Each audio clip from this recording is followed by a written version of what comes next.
As a general rule, I tend to be dismissive of the whole concept of trigger warnings, this idea that says you should always issue some sort of preemptive disclaimer before displaying any content or even saying any words that some people might find upsetting. But that all changed for me yesterday in one harrowing moment that I can never get back. For I am now living involuntarily in a world where I have seen Admiral Hunter Biden, America's greatest naval hero, in the nude.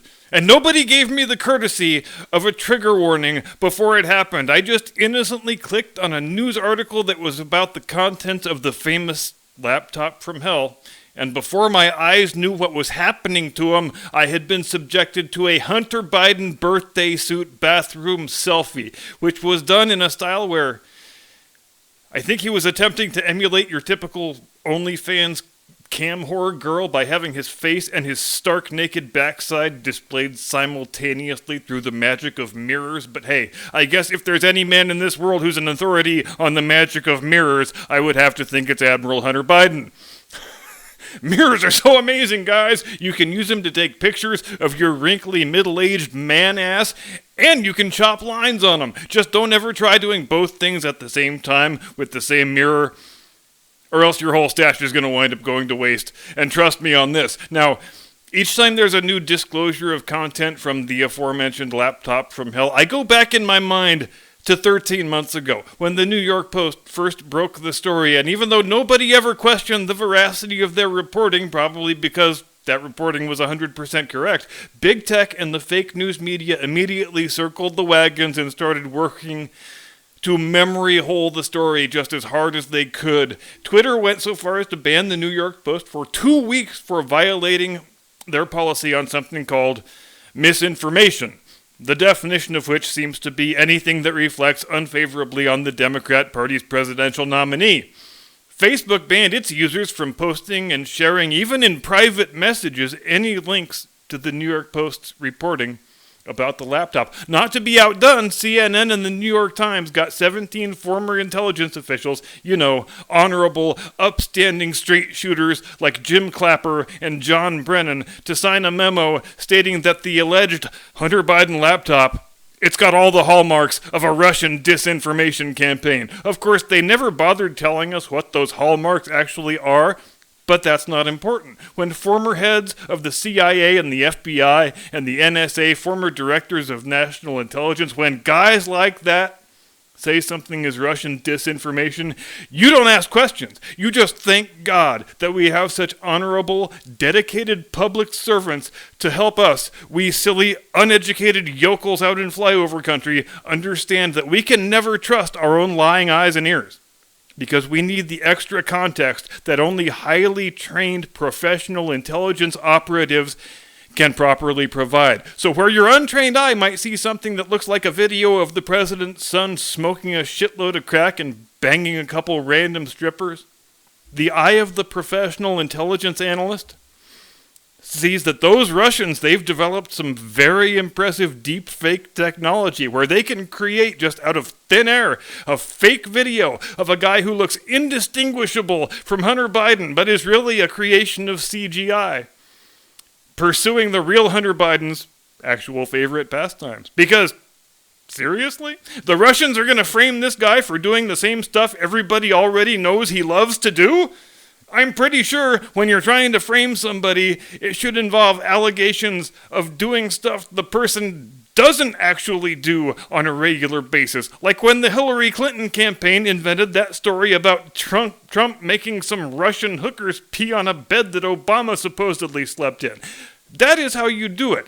That has at least got some creative panache to it. You will never be President, Hillary, but don't ever think that your talents go unappreciated here at Castle Curmudgeon.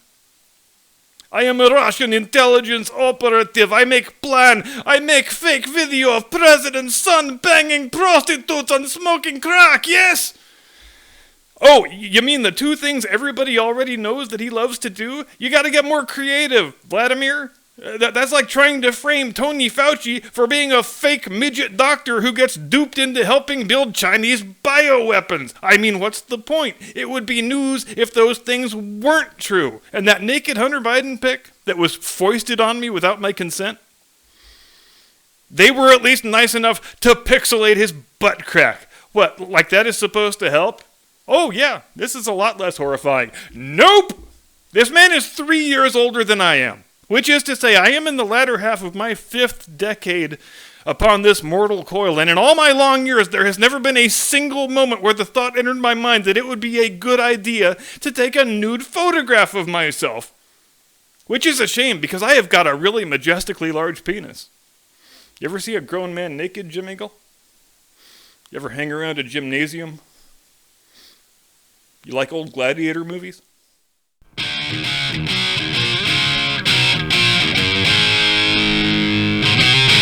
From high atop the battlements of Castle Curmudgeon, where you fine people can call me Shirley as much as you want. Good evening, Mr. and Mrs. America and all ships at sea. Welcome to the program. Happy Friday on a Wednesday. The happiest Wednesday of the year. I am your eponymous host and humble servant. And it's that time of year again, when we gather with friends and loved ones on intimate Zoom calls, or for the really adventurous among us, we have socially distant outdoor gatherings with our mask-wearing relatives, where we revel in our collective penchant for performative obedience while lamenting the 400-year industrialized genocide of the American Indian by the white man. Oh wait, never mind. That's how Democrats celebrate Thanksgiving. The rest of us, we gorge ourselves on turkey and fixings. We watch something on the TV that is not the woke NFL or the woke NBA, and we spend the day gleefully kissing and hugging the people we love because we do not live our lives in hysterical, irrational fear of a silly Chinese flu virus from China. And if Thursday is Thanksgiving, that can only mean Friday is Black Friday, the day when we all go and get started on our Christmas shopping lists, which, here in California, in one of our fun little cultural quirks, means you get together with 35 or 40 of your closest friends, and you go loot a Nordstrom store in broad damn daylight. All the leaves are brown, and the sky is gray. I don't see no cops, so let's loot today. There'll be no arrests, 'cause we're in L.A. with the woke DA. California lootin' on such a lawless day. Hey. So yeah, this is a normative part of our culture in the Golden State now, apparently. I remember the good old days of 2020, that bygone age of yore when people only looted stores when there was a fake race riot happening that was trumped up by the fake news media just for fun because, hey, our ratings go up an average of 17% when there's a fake race riot going on that we incited. And you cannot sneeze at numbers like that. And when we frame some kid as a white supremacist spree killer in total contravention of all the facts and all the evidence, our ratings go up an additional 7%. I can't wait to see what kind of numbers we pull when we successfully start a nuclear war, because that's going to be epic. But I guess you don't even need any excuse or any pretense now when the urge to loot strikes. You just go and loot in the middle of a normal weekday. And it has to be said, things like this are the logical consequence when the people in power have adopted a worldview that says rather than crime being intrinsically bad, it is the manner in which we punish criminals that is the intrinsically bad thing. And depending on how far off the deep end of stark, raving madness you want to go with that line of thinking, you wind up crafting a version of society that borders on the anarchic, really, where criminal thugs are so emboldened that they just do as they wish. They steal whatever they feel like stealing, beat up anybody they feel like beating up, because they know the chance of not being arrested is better than 50-50. And they know the chances of being prosecuted are somewhere between vanishingly small and totally non-existent. Now remember back during the embryonic days of the defund the police movement last spring, when the Honorable Gentlelady from New York, Alexandria Ocasio-Cortez, confidently asserted that if we got rid of cops and prisons, the result would be that every place would look just like the suburbs.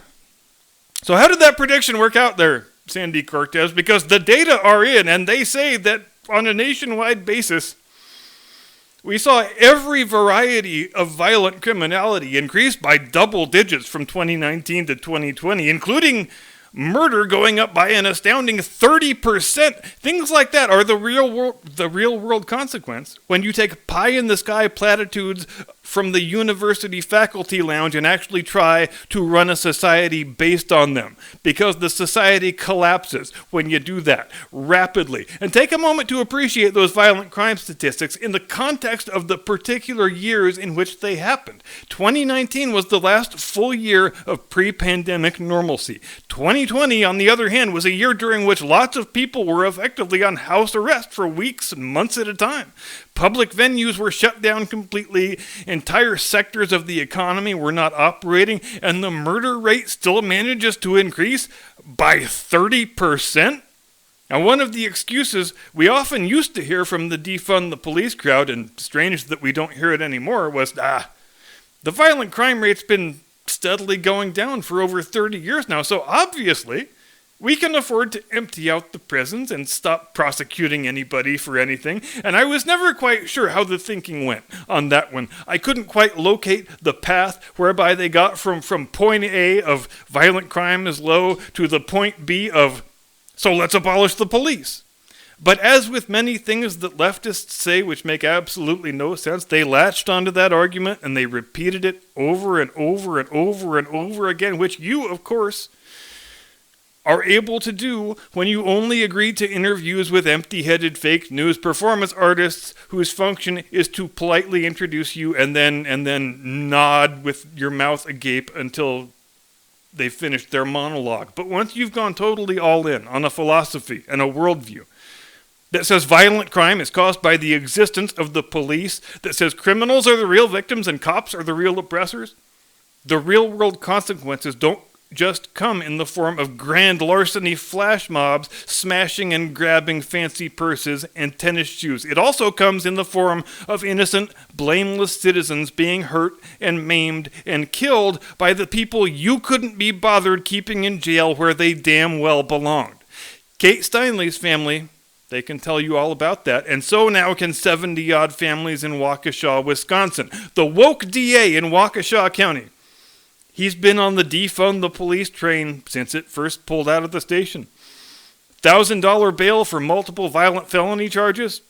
Sounds like social justice to me. But this woke DA is an outlier in one way, as woke DAs go, because he has actually demonstrated on the record a degree of self-awareness regarding the practical real-world effects of the policies that he champions and promotes and implements. Because there's an interview that's been going around, a local TV interview, I believe it is.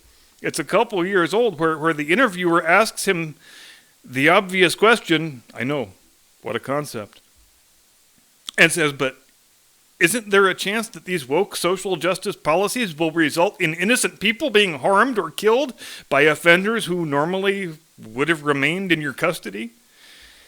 And he doesn't hesitate at all, doesn't beat around the bush. He acknowledges openly, almost casually, that yes, at least one innocent person is going to die because of my woke policies. Because I have decided that my job is not to faithfully execute the laws of the state of Wisconsin, even though that's the oath I took. My job as a district attorney is to redress the historical grievances of marginalized population groups. So if some dancing grannies and some little kids have to wind up getting their lives sacrificed on the altar of my navel-gazing woke progressivism, don't say I didn't give you fair warning when you elected me. And I guess in some sick, depraved way, it is to this guy's credit that he actually came out and said it.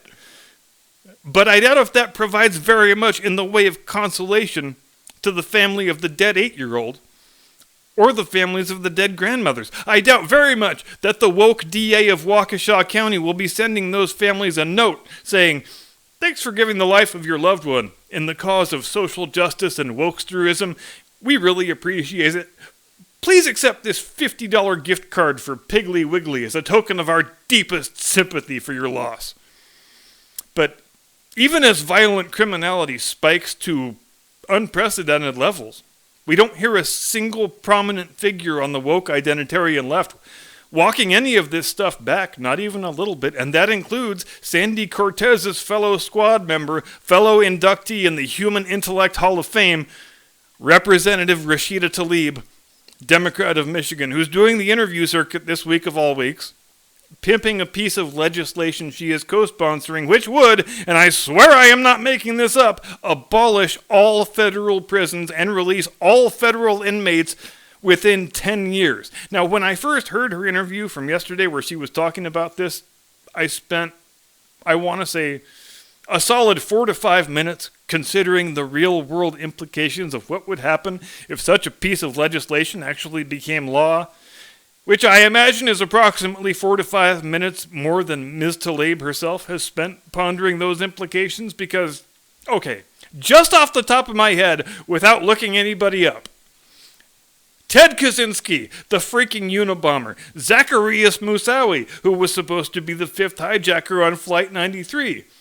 Oh, how about El Chapo, history's most infamous Mexican drug lord? And there's Ramzi Youssef, mastermind of the World Trade Center bombing in 93. And there's Bob Hansen, Soviet spy, the worst traitor in the history of American law enforcement. And there's Tsarnaev, the Boston Marathon bomber. There's Eric Rudolph, the guy who bombed the Olympics in Atlanta. And John Walker Lind, there's him too, better known as the American Taliban. Again, those are just the most notorious federal inmates I can think of off the top of my head. And Ms. Tlaib, bless her anti-Semitic, terrorist-sympathizing little heart, is running around promoting a piece of legislation that would see all of those men set free. Her idea of social justice is freedom for the Unabomber and El Chapo.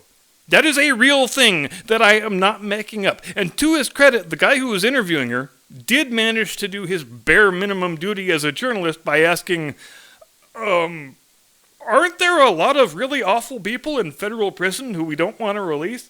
And her answer to that question was, I'm not sure what the most fitting adjective for it is, actually. It was sort of simultaneously hilarious and shocking and pitiful, all in equal measure. Oh yeah, she says, but just, she kind of hand waves away the fact that she wants to set free some of the worst people in the world.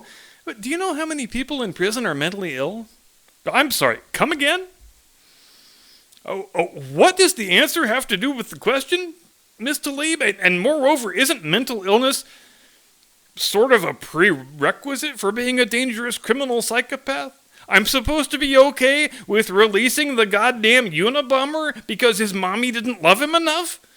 She seems to be suggesting in total seriousness that mental illness and criminal depravity are mutually exclusive conditions. That as a society we have no right to lock up violent criminals if they have mental health issues. And what a lovely recipe for utopia that is. I mean, what the hell could go wrong?